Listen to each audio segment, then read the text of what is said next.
Esse é o tema dessa minissérie, o perdão em 2 estágios. Hoje nós vamos estar falando sobre o primeiro estágio, mas o perdão, na sua definição, ele tem 2 estágios. E a primeira parte, que coincidentemente é hoje, é perdão, a equação que não fecha. Existem algumas coisas, uma matemática do reino de Deus que é um tanto quanto diferente da nossa matemática. E o perdão encaixa-se nessa matemática. Na visão natural humana, 1 mais 1 é 2.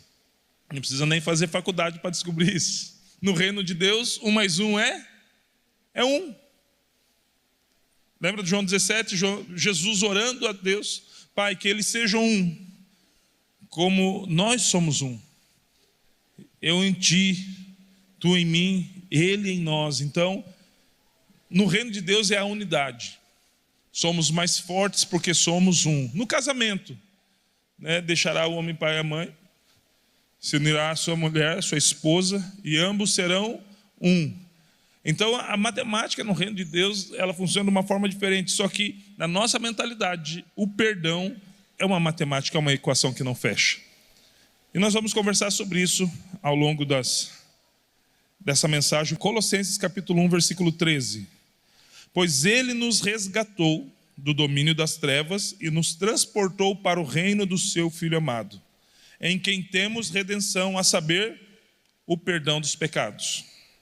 Se existe algo extraordinário, e existem várias coisas extraordinárias em Deus, ou naquilo que Ele nos apresenta, e algo que a mente natural, muitas vezes, na verdade, a mente natural jamais consegue entender, é o perdão de Deus. A Bíblia, na verdade, vai dizer que o Evangelho é loucura para os que se perdem, para o homem natural, porém, para os que estão se salvando, é poder de Deus. Ou seja, o Evangelho é uma matemática em si que não funciona, que não fecha as contas para o homem natural. Então, o perdão é extraordinariamente extraordinário. É muito além. Por que, Alex, que o perdão é muito além? Muda, abençoado. Espera aí. Foi. Porque, acompanhe meu raciocínio. Deus criou o homem e deu a terra ao homem para cultivá-la, para lavrá-la. Deu autoridade ao homem sobre os animais dos campos, as aves do céu, os peixes do mar. Deus conferiu autoridade ao homem sobre aquela terra, diga-se de passagem, o Éden. Com o tempo, toda a humanidade se esquece do seu Criador, vivendo preso em seus muitos pecados. E talvez você possa dizer assim: Alex, mas isso é culpa de Adão e Eva. Se fosse a gente teria feito da mesma forma. Se fosse eu, Alex, talvez até mais rápido eu teria feito, antes até do que Adão. Então, não funciona a questão de que, eu até falo, brinco de vez em quando, quando eu chegar no céu eu quero abraçar Jesus, mas depois quero ter uma conversa com Adão, porque por causa dele nós estamos passando uns perrengues. Mas se eu estivesse no lugar, teria feito o mesmo. Então, não cola. Então, quando a gente se refere a Adão, a gente se refere a nós, porque nós temos a natureza adâmica. Então, a humanidade se esquece do seu Criador, vivendo preso em muitos pecados, virando as costas para Deus para viver uma vida egoísta, que busca os seus próprios desejos segundo a sua concupiscência. Muitas vezes a humanidade vira as costas para Deus para alcançar ou obter as suas conquistas. Alex, nós não podemos conquistar coisas, ter coisas. Eu não estou dizendo isso, eu estou dizendo isso que a gente não precisa virar as costas para Deus para alcançar algumas coisas. A Bíblia diz: deleita-te no Senhor e Ele satisfará os desejos no seu coração. A questão é, será que os desejos do nosso coração são gerados numa vida que está perto de Deus ou numa vida que está contrária a Deus? Essa é a grande questão. Então a humanidade se vira as costas para Deus, por causa do pecado, por causa do egoísmo, por causa do bel prazer do Deus ventre, para buscar as coisas que vão satisfazer os seus desejos. E quando os pecados de toda a humanidade chegavam diante de Deus, chegavam como um cheiro insuportável, terrível. Então Deus fez algo louco. E se eu perguntar de repente, o que Deus fez de uma forma louca, algo louco Deus fez quando os pecados subiram aos céus? Você fala: Alex, a arca. Chamou Noé, mandou construir a arca, falou que haveria uma chuva, nunca teve uma chuva até então, ninguém acreditou e aconteceu tudo aquilo. Sim, isso foi algo que na verdade era uma sombra, né, para o arrebatamento, mas não era isso. Não existe nada tão louco quanto entregar um filho, um único filho, um filho sem pecado, um filho sem mancha, no lugar de muitos pecadores. Quando chega, talvez o ápice, se bem que já existia, já pré-existia, antes da fundação do mundo, esse plano, mas quando os pecados, muitos pecados da humanidade chegam diante de Deus como um cheiro terrível, sim, os nossos pecados fedem, querido. Alex, por que a gente não sente? Porque estamos acostumados. Mas Deus então faz algo louco. Ele envia o seu único filho, sem pecado, e entrega para levar sobre si os pecados do mundo, nos trazendo remissão dos pecados através do perdão. Alex, isso é algo louco? Você faria isso para alguém? A Bíblia diz, dificilmente alguém daria a vida por alguém bom. Provavelmente os pais e mães de verdade dariam a sua vida pelos seus filhos. Os homens de verdade dariam a vida pelas suas esposas. Mas imagine o Maracanã, na sua proporção original, década de 80, 90, sabe que é muito maior do que hoje. Pega Bangu 1, Bangu 2, Penitenciária Central do Estado e leva todo mundo para lá. Todos com condenação acima de 20 anos. E daí pega um de nós e coloca bem no meio do campo, fala, morra por esses. Você morreria? Nem a pau. Antes que você respondesse, eu já estou respondendo juntamente com você, porque a gente não faria isso. A gente não faria isso. Mas Cristo Jesus fez. Ele deu a vida. E sabe o que é mais? Nós estávamos entre todos esses que eu classifiquei, assentado na arquibancada. Porque para Cristo, para Deus, não existe diferença, querido, dos pecados. Aí que a matemática não fecha. Porque para Deus não existe diferença de pecado. Deus não se escandaliza com o nosso pecado. Quem se escandaliza com o pecado do outro é os irmãos, os crentes. Misericórdia, você viu o irmão, veio de vermelho hoje. É a cor daquela entidade.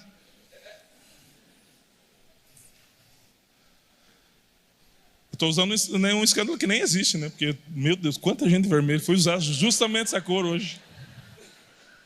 Deus não se escandaliza com o seu pecado, querido. Se você tirou a vida de alguém ou levou uns parafusos da empresa que você trabalha para casa, se não há arrependimento, não há diferença. Existe a diferença da gravidade e da consequência.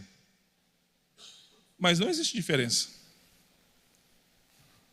Uma vez eu falei algo e uma pessoa me procurou depois, Alex, eu fiquei nessa igreja porque eu entendi o perdão de Deus.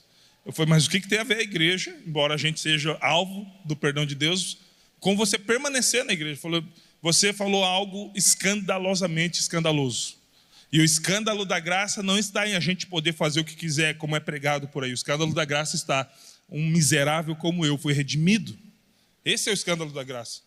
Eu lembro que eu falei para ela não, eu estava na pregação falando o seguinte, eu usei um caso de escândalo nacional de um assassinato, que todos nós já ouvimos, pelo menos você que tem acima de pelo menos 18 anos, o caso eu até esqueci, ele morreu esses dias, mas ele lançou a filha dele de alguns andares, Alexandre Nardoni, e nós nos comovemos com isso, nós até nos iramos, e se nós pertencêssemos a um júri popular, culpado, ele precisa pagar sim pelo que ele fez, só que o cara conhece Jesus, e muitas vezes nós crentes não acreditamos, conhece Jesus, foi lá só para se livrar. Qual é a diferença dele e nós? Um crime hediondo? Mas estamos assentados com ele nas galerias dos réus que precisam ser redimidos. Não tem diferença nenhuma. Não se escandalize se você sentar-se com ele na bodas do Cordeiro, queridos. E mais, creio eu que não é aquele caso, agora eu vou fazer um caso similar. Não se escandalize se um dia você encontrar alguém que assassinou alguém sentado na boda do cordeiro e a pessoa assassinada não. Só quem entende quem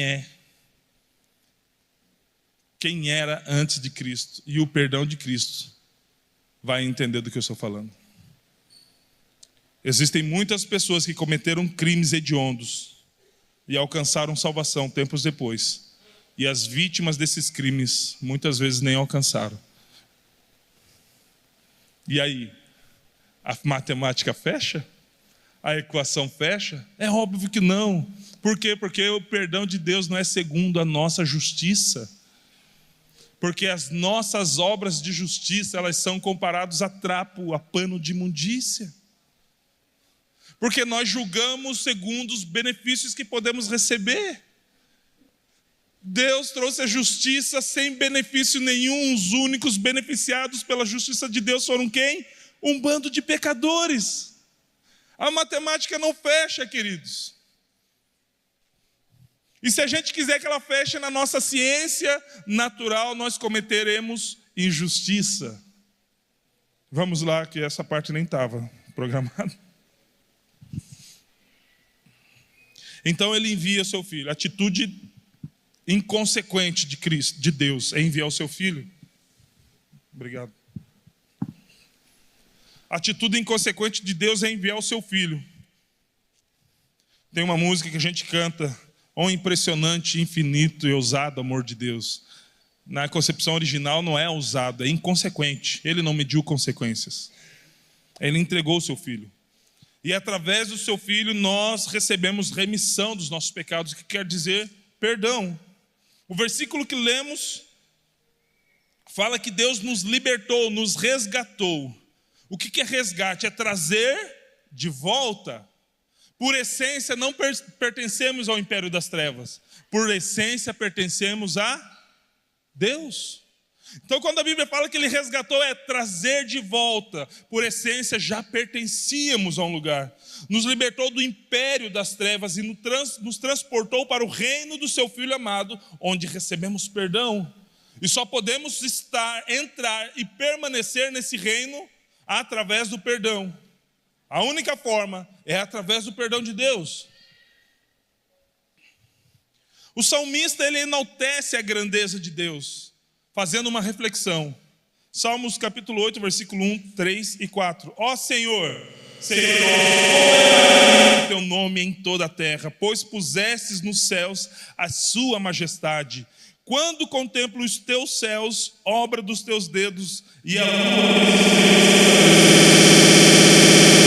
Ele percebe isso quando contempla a obra das mãos do Senhor. Daí o versículo 4, ele faz uma pergunta: que é o homem para que dele te lembres? E o filho do homem, ou a sua geração, para que lhe visites? O que nós somos, querido?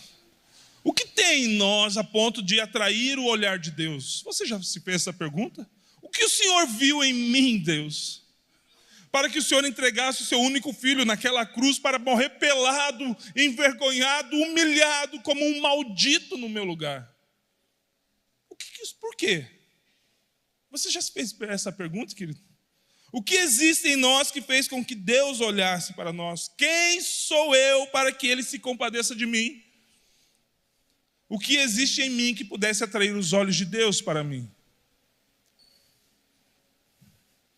O Espírito Santo, não, a gente não tinha. Porque a Bíblia diz que os olhos de Deus estão sobre os justos. E sabe quantos ele encontrou? Nenhum. Talvez Enoque. E ele já foi arrebatado. A questão é, ou a resposta dessas perguntas que eu fiz está na resposta de outra pergunta. Para que nós fomos criados? Qual é o propósito de nós termos sido criados? E isso vai responder essas perguntas que nós fizemos. Colossenses capítulo 1, versículo 16. Pois nele, ou seja, em Deus, foram criadas todas as coisas, nos céus e sobre a terra, as visíveis e as invisíveis, sejam tronos, sejam soberanias, quer principados, quer potestades, aleluia. Tudo foi criado por meio dele e para... Você foi criado para Deus. E eu creio que eu ficaria, né, um pouco mais, eu creio que você ficaria um pouco mais feliz ao entender que você foi criado para Deus. Porque qual seria a nossa reação se eu falasse você foi criado para sofrer? Não que isso vai nos livrar do sofrimento. Ou você foi criado para o diabo? Aí ninguém quer. Nem o diabo quer ser criado para ele mesmo. Você foi criado para o mal. Ou, de uma forma estúpida, eu fui criado para mim mesmo. Terrível. Mas a Bíblia diz, Colossenses diz, tudo foi criado. E no caso, tudo inclui a gente. Por meio dele e para ele. Nós fomos criados para glorificar a Deus.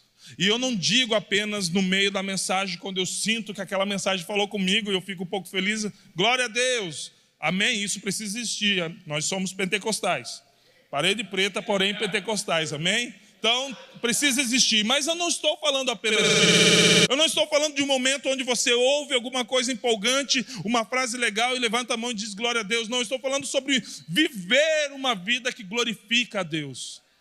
No domingo, na segunda, na terça, quarta, quinta, sexta e sábado, todos os momentos, todos os dias, em todos os horários, viver uma vida para louvor da glória de Deus. É para isso que nós somos criados. Isaías 43, versículo 7. Todos os que são chamados pelo meu nome, e os que criei para a minha glória, sim, aqueles que formei e fiz, você foi criado para a glória de Deus. E ponto final. E o que é ser criado para a glória de Deus? É ser criado para nos relacionarmos com Ele. Deus nos criou para andar com Ele, conversar com Ele, descobrir os seus atributos e abençoar o mundo, a sociedade, através dessa perspectiva. Lembra que a Bíblia diz que existe uma expectativa na criação pela manifestação dos filhos de Deus? Lembra? Esse é um versículo que é falado várias vezes. E como nós nos manifestaremos como filhos de Deus? Vivendo para a glória de Deus. Vivendo para a glória de Deus, andando com Ele, conversando com Ele, nos relacionando com Ele. Porque Ele é uma pessoa, é uma relação onde nós não apenas falamos e sobrecarregamos os céus com os nossos pedidos, não. Não é um monólogo, é um diálogo, é uma conversa, é uma interação que precisa acontecer. Lembra do que Deus fazia todos os dias, na viração do dia, Ele descia ao Éden para relacionar-se com o homem, e isso está na nossa essência. Isso existe, está na nossa essência, um relacionamento contínuo com Deus. Por isso que a Bíblia diz, porque dele, por ele, para ele, está incluso eu e você. Somos dele, por ele e para ele, viemos dele, precisamos viver por ele e retornaremos para ele, viveremos para ele, sempre, sempre. Então Deus envia o seu perdão para que o propósito da criação seja restaurado, porque nós não poderíamos viver para a glória ou para o louvor da glória de Deus longe de Deus. Então Ele envia o seu perdão através da manifestação do seu Filho na cruz, para que o propósito de nós termos sido criados seja restaurado, ou seja, como se fizesse um reset e voltássemos às configurações originais de fábrica. Vivemos para a glória de Deus. Se trabalhamos para a glória de Deus. Ao passo que estamos indo à escola, estudamos para a glória de Deus, servimos para a glória de Deus, sou um pai para a glória de Deus, sou um filho para a glória de Deus, existo como cristão para a glória de Deus. É muito além de levantar a mão e falar glória a Deus, é a minha vida sendo usada pelo próprio Deus para manifestar glória ao próprio Deus. Isso é viver para a glória de Deus, querido. Quando caminhamos, quando nos movemos, quando existimos, quando estamos na nossa jornada, Deus é glorificado? Com o que fazemos, com o que falamos, como nos portamos neste mundo, Deus é glorificado?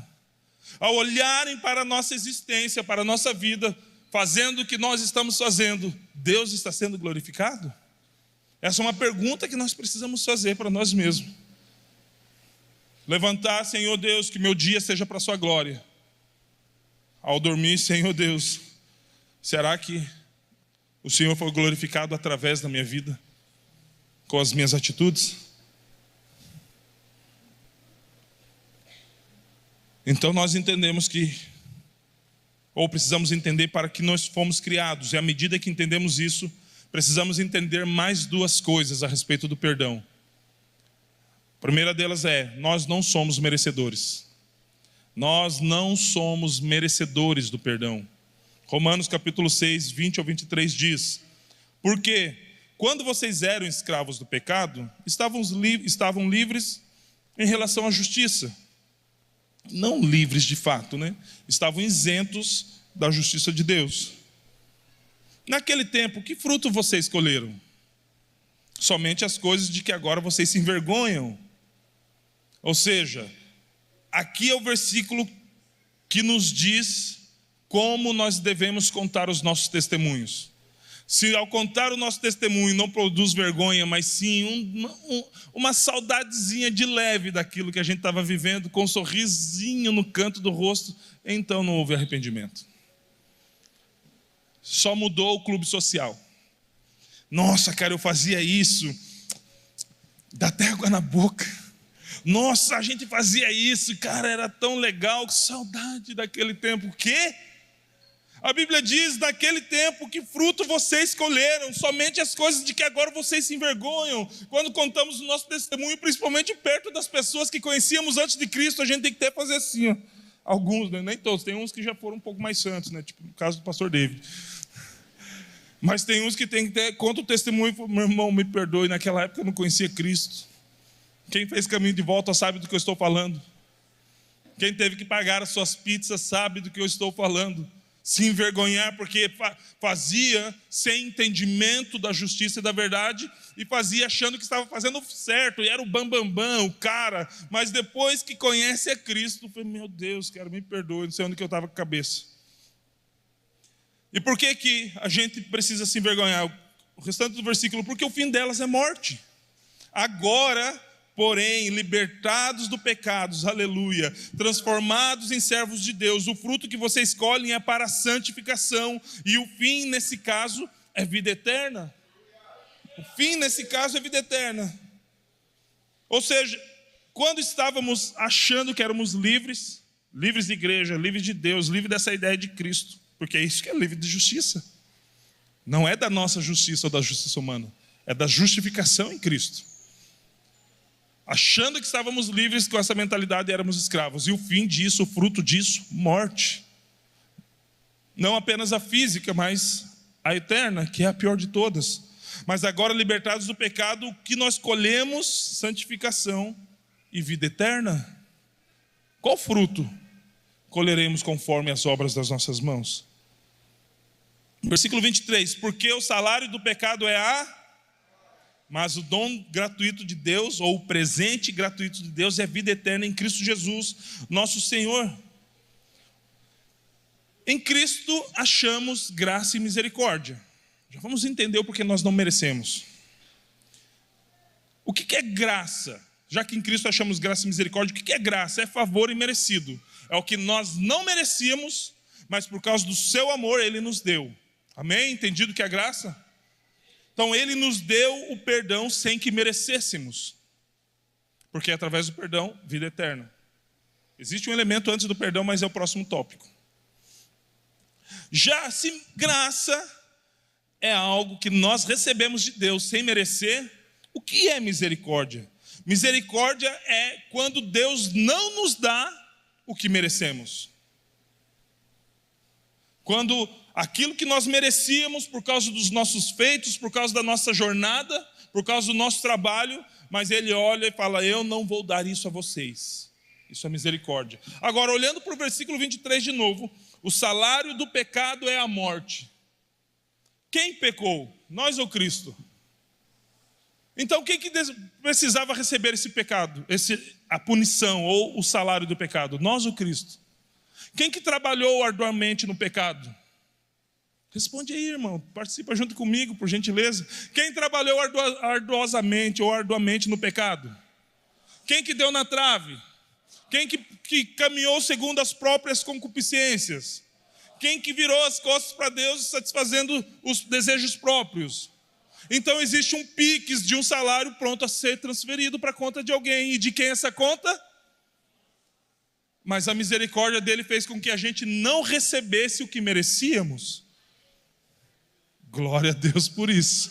Porque o salário do pecado é E quem recebeu esse pix? Quem que morreu por causa dos pecados que nem dele era? Cristo Jesus. Então nós não merecemos o perdão. Mas a graça é nos dar aquilo que nós não merecemos. Por isso que a Bíblia fala, pela graça sois salvos. Sois salvos pela graça mediante a fé. E isso não vem de vós, é dom de Deus.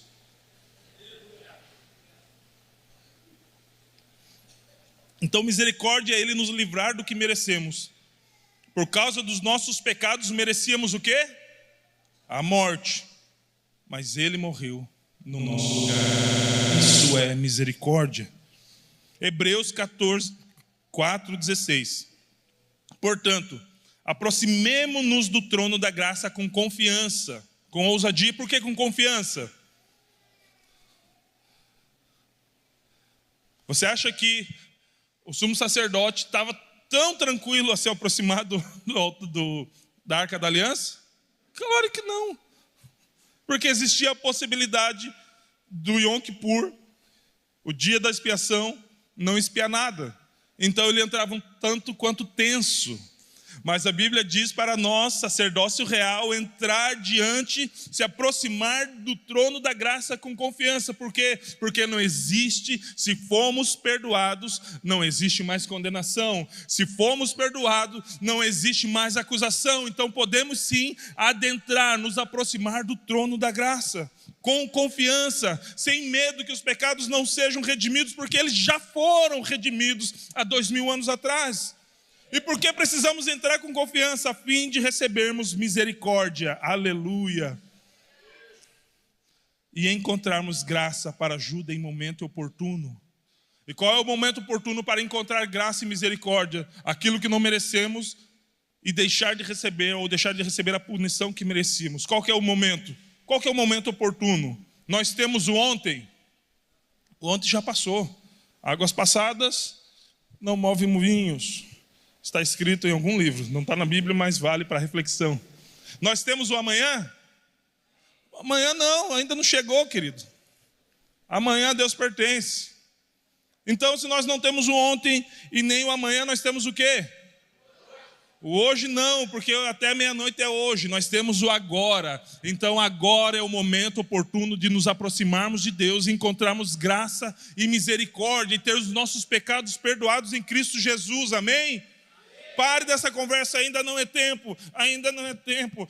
Não sei se eu vou me entregar a Jesus, ainda não é tempo. O tempo oportuno se chama agora, porque é a única coisa que tem nas suas mãos, querido. É o agora, não é o amanhã, não é o depois, é hoje e agora. Hoje e agora. Então, se você ouvir a palavra de Deus, não endureça o seu coração. Então entendemos que não somos merecedores. Alguém ficou com dúvida?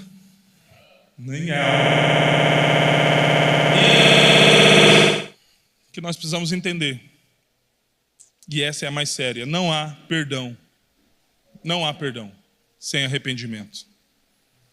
Porque ouvimos a mensagem da cruz vários tempos antes de nos interessarmos pelo Evangelho. Alguém entregou um Novo Testamento, aquele cinza, da instituição Gideões, e a gente leu ali que Deus trouxe perdão. Ouvimos várias mensagens que Deus trouxe perdão, e é verdade, ninguém está mentindo sobre isso não. Mas existe uma condição para o perdão, querido. E é aqui que aperta um pouquinho o calo para nós. Porque muitas vezes a gente até Está até dentro da nossa tribo, a gente às vezes põe a mão no coração, vira os pezinhos aqui para dentro, parece Peripaque do Chaves, né? Dá uma descidinha no joelho. Me perdoe, amado. E legal, não estou falando que você não tem que fazer isso não, querido. Faça isso, seja quebrantado, seja humilde. Mas antes de tudo, arrependa-se. Porque pedido de perdão sem arrependimento é ineficaz. É ineficaz, muitas vezes até diante de Deus. Estou falando aqui no contexto de irmãos, mas isso é estágio 2. Vem a semana que vem. Eu estou falando aqui no contexto com Deus. Muitas vezes a gente, com medo de ir para o inferno, a gente pede perdão para Deus. Eu não quero ir para o inferno, mas sem produzir um arrependimento genuíno no coração. Se nós chegarmos para querer escapar da ira de Deus só com medo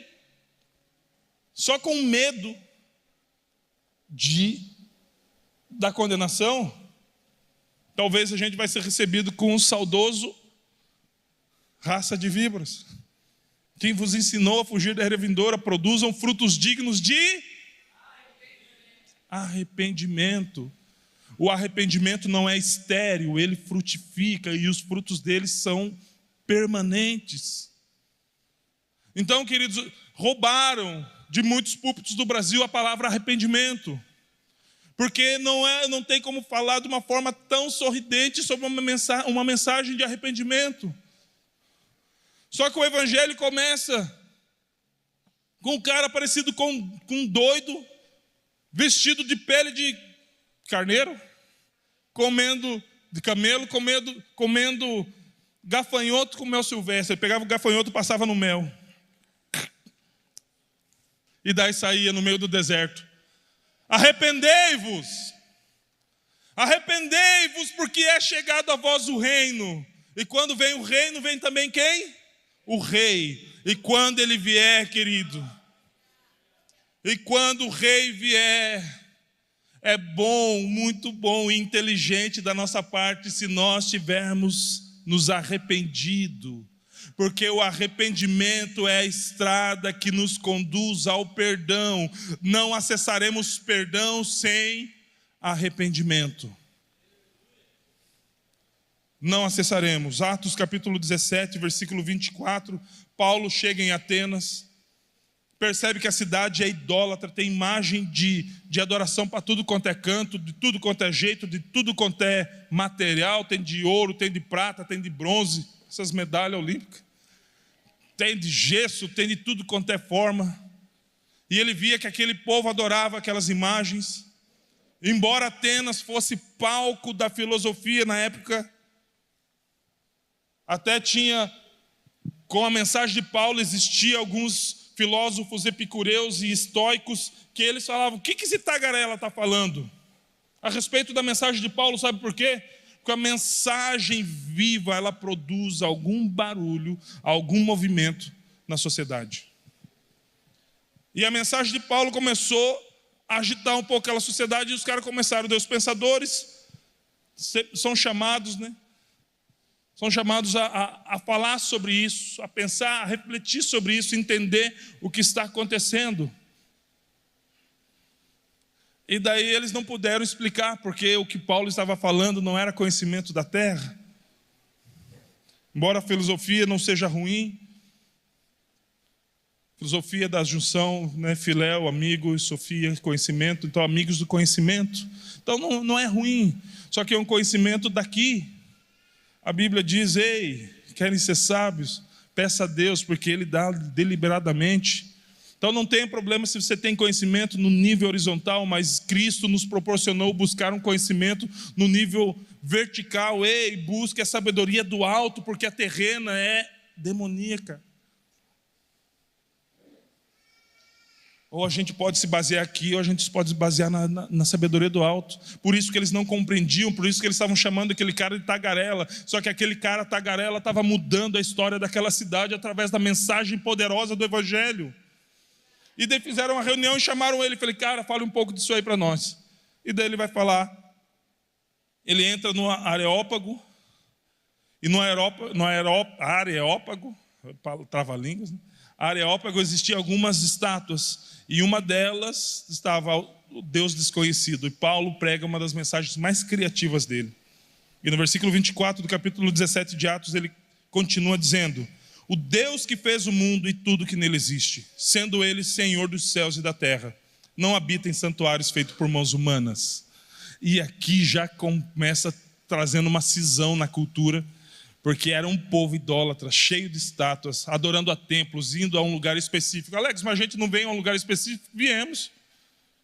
E a gente não tem problema se aquele lugar era uma balada, era uma zona, não importa o que era, querido, desde que aquele local seja consagrado para a reunião do povo de Deus, não importa o que era, importa o que é. Continua. E o que é agora, Alex?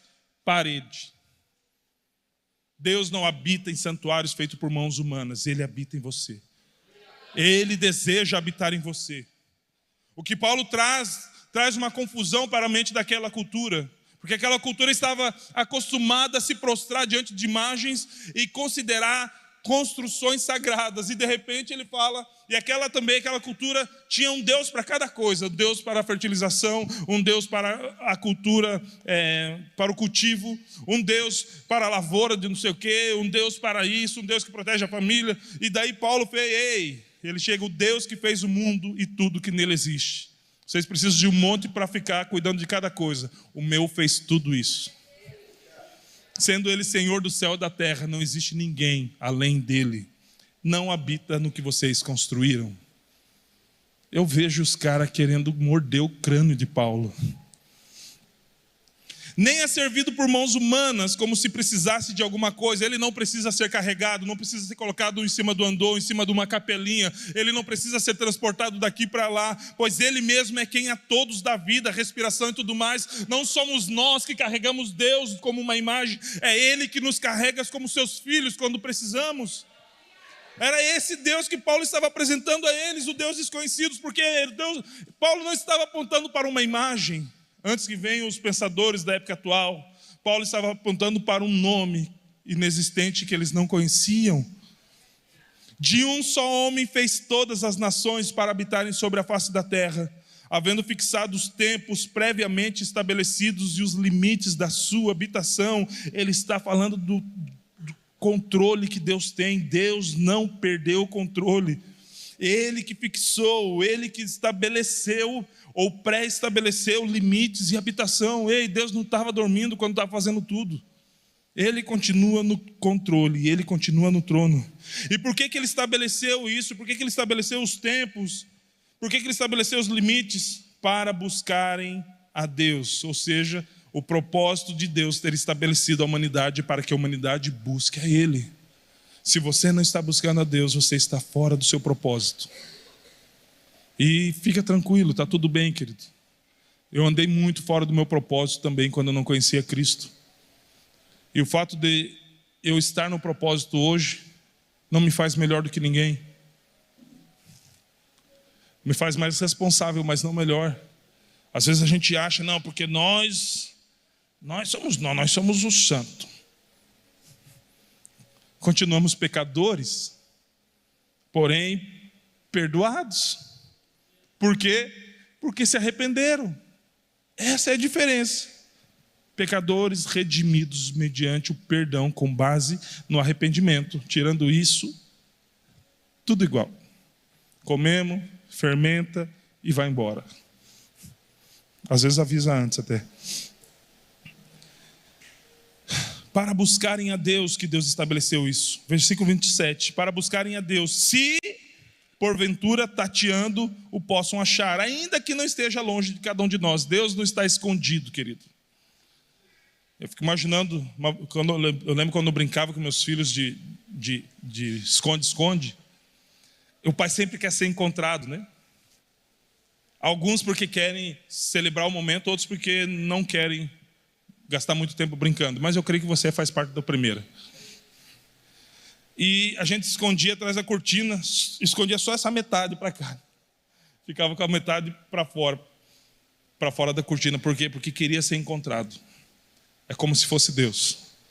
Deus deseja ser encontrado, querido. Buscar-me-eis e me achareis quando me buscardes de vosso coração. Existe um desejo muito maior em Deus do que nós, de que nós o encontremos. O chamado de Deus para a nossa vida, querido, é para isso. para encontrá-lo.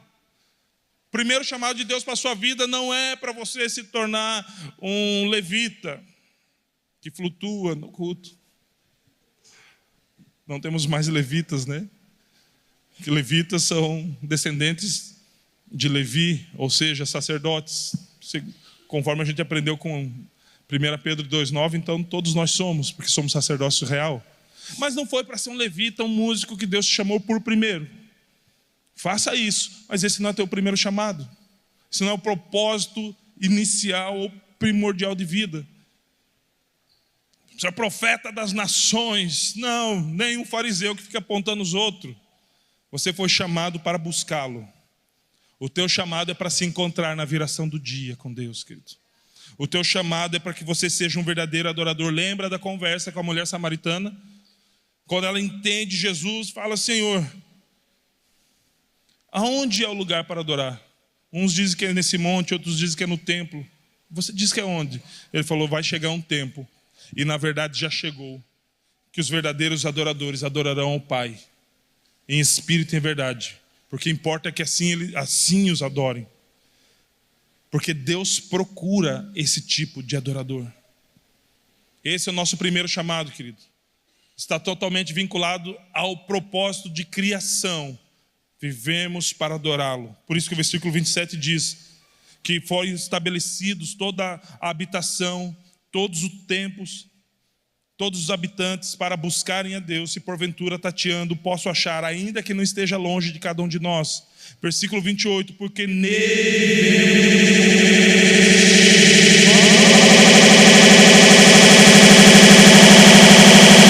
vamos nos mover nele. Nós não podemos apenas existir, mas existir nele. Como alguns dos poetas de vocês disseram, porque deles também, ou dele também somos geração. Portanto, visto que somos geração de Deus, não devemos pensar que a divindade é semelhante a ouro, a prata ou a pedra, trabalhados pela arte ou imaginação do homem. E em Jesus quebra com isso toda a menção, adoração. E na época ele estava falando do que era feito as imagens, mas contextualizando com a nossa época: ei, não adore ouro. Não devemos pensar que riquezas são passíveis de adoração. Cuidado com a ânsia, o desejo maior do seu coração, querido. Não imagine que as riquezas são objetos de adoração. Versículo 30, Deus não levou em conta os tempos da ignorância, mas agora Ele ordena a todas as pessoas. Ele pede a todas as pessoas? Sugestiona a todas as pessoas? Faz um pedido carinhoso, um clamor, uma súplica a todas as pessoas? Não, Ele ordena. É um decreto de Deus em todos os lugares, a todas as pessoas que se arrependam. Arrependimento é a ordem de Deus, porque sem arrependimento não há perdão, sem arrependimento não há remissão de pecados. Ele já fez a parte dele, que foi morrer pelos pecados de todos. E qual é a minha parte, Alex? Arrependimento. Eu preciso me arrepender. E também tem dois tempos ou duas formas não, porque é a mesma, mas existe o arrependimento inicial, aquele que nós conhecemos a Cristo e nos arrependemos de toda a vida que nós passamos longe dele, ofendendo a ele com os nossos pecados, indo contrário aos seus princípios, fazendo coisas que na época parecia bom, mas agora nos envergonhamos. Então eu me arrependo dessa vida que ficou. E outro tipo de arrependimento é o arrependimento diário, que a gente tropeça e fala: nossa, pequei de novo. E aí nosso coração, ele é constrangido pelo amor de Deus, pela graça e pela palavra de Deus, e a gente corre para um lugar que nós já encontramos de arrependimento. Lembra que João, ele nos ensina na sua epístola: filhinhos, não pequem, não pequeis. Mas todavia, se vocês pecarem, temos um advogado junto ao Pai, Jesus Cristo justo. Ele é a propiciação, a substituição pelos nossos pecados, não apenas pelos nossos, mas também pelos do mundo. Então João falou: ei, não pequem. E a máxima sempre será essa: não pequem. Mas alguém aqui conseguiu passar mais de uma semana sem pecar? Alex, eu não consegui passar mais de uma hora sem pecar. Acontece, querido. Mas se vocês pecarem, temos um advogado junto ao Pai. Jesus Cristo justo. Ei, Ele é ainda advogado, mas daqui uns dias, logo mais, Ele será juiz. Ele veio como cordeiro, mas daqui uns dias, logo mais, Ele virá como leão. Então o tempo, o momento oportuno para arrependimento é agora. É agora, querido. Deus não levou em conta os tempos da ignorância, mas agora Ele ordena a todas as pessoas em todos os lugares, e agora acrescento eu, não ao evangelho, mas a mensagem, em todos os tempos. Arrependam-se, arrependam-se, arrependam-se. Pedido de perdão sem arrependimento não é eficaz. Arrependam-se. Acesso ao trono da graça mediante o sacrifício de Jesus precisa de arrependimento. Arrependam-se. 31, por que precisamos nos arrepender? Porque Deus estabeleceu um dia que julgará o mundo com justiça. Um dia. E esse dia está perto. Por meio de um homem que Ele escolheu. Quem é esse homem, queridos? O que hoje é advogado será um dia juiz. E como Ele deu certeza disso a todos nós, ressuscitando esse homem dentre os mortos. O fato de Jesus ter ressuscitado é certeza de que haverá um juízo, porque Ele está vivo. E o que cabe a nós, ao nosso tempo, arrependimento. Precisamos entender que fomos criados para a glória de Deus. A nossa essência provém de Deus. Nós fomos resgatados do mundo para Deus. Precisamos entender que nós não somos merecedores desse perdão. Porque o que merecíamos era a morte, porque nós que pecamos. Porém, as nossas culpas e os nossos pecados recaiu em Cristo Jesus. Por voluntariedade dEle. Ele assumiu isso. E finalizando, precisamos entender que não há perdão sem arrependimento. O genuíno arrependimento nos dá a condição de sermos perdoados por Deus eficazmente. Por quê? Porque esse perdão, o perdão de Deus, apaga os nossos pecados e as nossas iniquidades. Por isso podemos chegar com confiança no trono da graça. Não precisamos mais ficar receosos de alguma acusação, de alguma condenação, porque a própria Bíblia diz: nenhuma condenação há para os que estão em Cristo Jesus, que não andam mais segundo a carne, mas segundo o Espírito. E o que é andar segundo o Espírito é andar vivendo uma vida que louva a Deus, uma vida para louvor, para a sua glória. Alex, mas as acusações, quem intentará acusação contra os eleitos de Deus, se é Deus quem os justifica? Então não precisamos ter receio, ter medo, se existir um verdadeiro e genuíno arrependimento. Se coloque de pé, por gentileza. Então, quando Deus enviar a Cristo novamente para julgar esse mundo, e esse dia está próximo, eu anseio por Ele. Por quê? Por causa de mim? Não, por causa de Cristo, que me redimiu. Quando Deus vier julgar o mundo, não seremos condenados. Eu acho que você não entendeu. O dia desse juízo vem, ele está perto, esse dia está para chegar.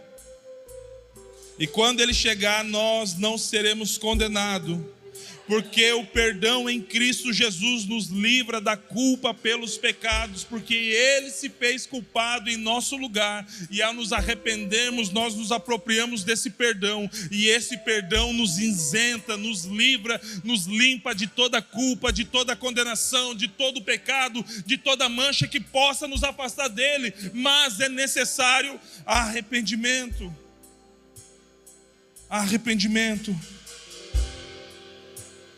E tem um tipo de entendimento a respeito do perdão de Deus que não tem a ver exatamente com Deus, porque tudo tem a ver com Ele na verdade, mas muitas vezes, algumas vezes, nós sofremos, sabe por quê, querido? Porque nós não nos perdoamos. Cristo perdoou, Cristo redimiu, mas a gente se culpa pelo que a gente fez.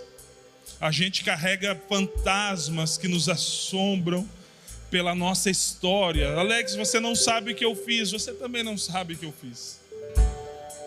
Alex, você não sabe quanto mal eu produzi nesse mundo e quanto mal eu fiz para as pessoas. Fique tranquilo, o sacrifício de Jesus é suficiente.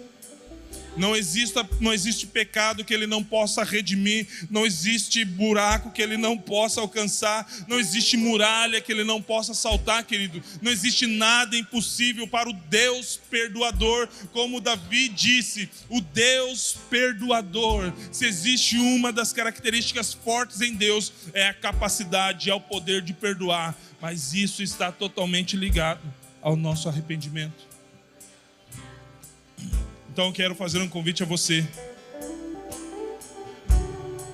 Talvez você está aqui pela primeira, segunda, 10ª vez,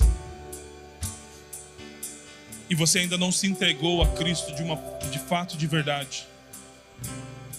Quando a Bíblia fala que o dia do juízo virá, querido, não é para fazer uma chantagem emocional com você, é para te dar oportunidade. A Bíblia fala: ei, acorda, ainda dá tempo. Ainda dá tempo. Então corra para Cristo em arrependimento, sabendo que não é merecedor, mas para que o propósito original seja restaurado e seja perdoado das suas ofensas. Muitas vezes caminhamos em religiões, frequentamos templos, mas nunca nos entregamos de fato, de verdade a esse Deus e Senhor, nos arrependendo da vida que nós tivemos. Sabe por quê? Qual que é o sinal disso? Porque muitas vezes acaba o culto, fazemos as mesmas coisas que nós pedimos perdão, e daí na terça-feira fazemos as mesmas coisas que pedimos perdão na segunda, na quarta-feira as mesmas coisas que pedimos perdão na terça, na quinta-feira as mesmas coisas que pedimos perdão na quarta, na sexta-feira as mesmas coisas que pedimos perdão na quinta, e assim vai, até virar uma iniquidade, que é quando nós não temos mais capacidade de produzir arrependimento. Que Deus nos livre dessa iniquidade se instalar em nosso coração, a ponto de a nossa visão espiritual ser cauterizada e a gente achar que uma vida mergulhada na escravidão do pecado é normal. Não é isso, você não foi criado para isso. O propósito de Deus ter criado a sua vida é que você viva para louvor da sua glória. Então talvez você está aqui pela 1000ª vez, ou você já esteve conosco, se afastou, mas aprove a Deus que o momento oportuno que Ele disse na sua palavra fosse agora, e você deseja entregar a sua vida de uma vez por todas a Cristo, para, através de um verdadeiro arrependimento, encontrar um verdadeiro perdão, e aí ter restaurado todas as configurações de fábricas na sua vida. Se você está aqui, eu gostaria de orar contigo. Sim, essa mensagem é para você, essa mensagem é para nós. Se você está aqui, faz um sinal com a sua mão. Quero orar rapidamente contigo, já estamos acabando, mas se você está aqui, eu desejo entregar a minha vida a Cristo, Alex. Eu desejo receber esse perdão definitivo.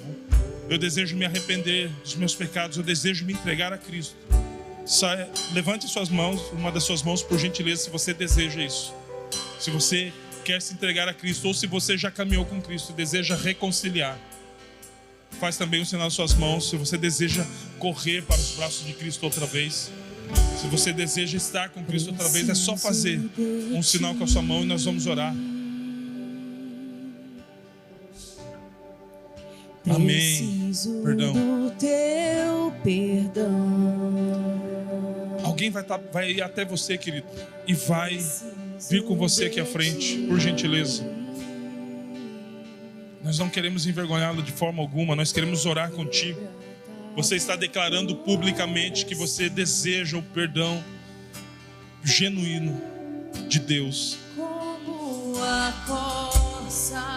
Mais alguém, queridos? Só fazer um sinal, só levantar a sua mão.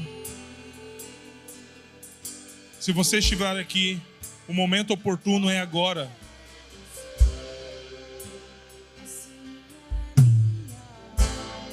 Aleluia.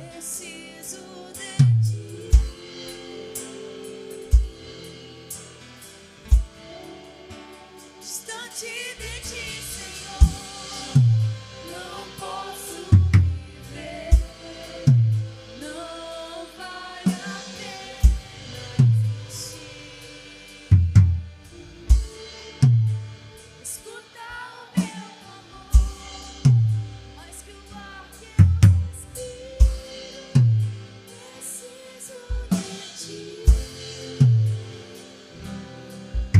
Esse louvor me lembra em 2003.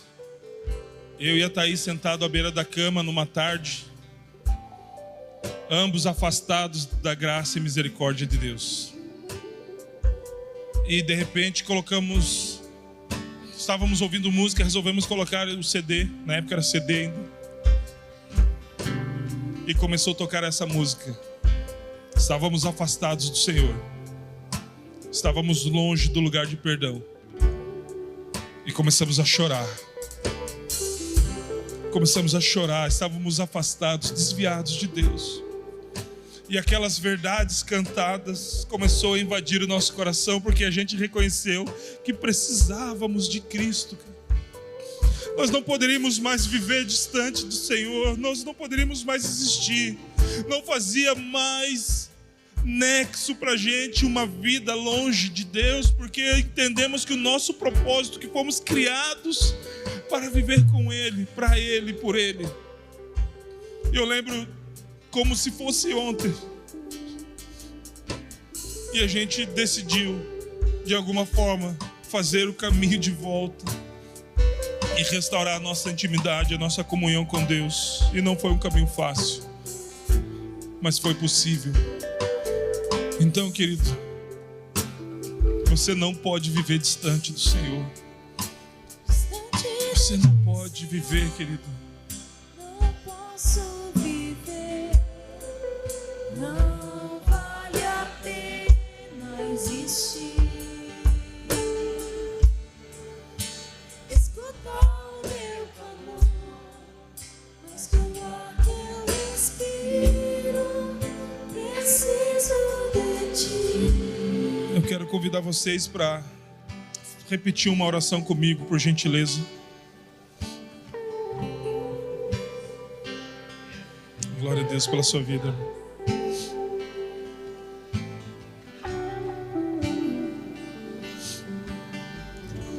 Não existe por que existirmos. Não existe a possibilidade de existirmos se não existirmos nele. Se não vivermos nele. Se não estivermos com ele. Se o poder dele não se manifestar em nós, nos tornando filhos dele. Aleluia. Glória a Deus pela vida de vocês.